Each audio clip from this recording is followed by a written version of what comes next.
Ay, ayan, maganda. Ay, putik. May napulot kaming panty. Nakalastik.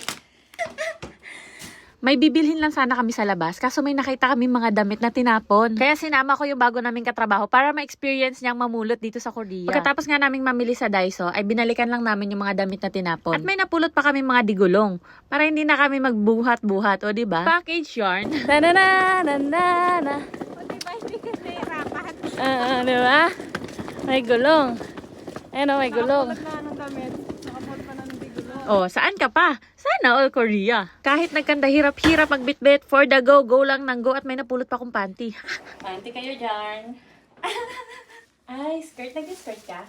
By the way, ang pangalan pala ng bago naming katrabaho ay Maria. O diba? Bini-bini. Perfect na perfect nga yung mga damit na napulot namin para kay Ate Maria kasi panglamig siya so hindi niya na kailangan bumili. Sabi ko nga sa kanya, sumama ka pa sa akin sa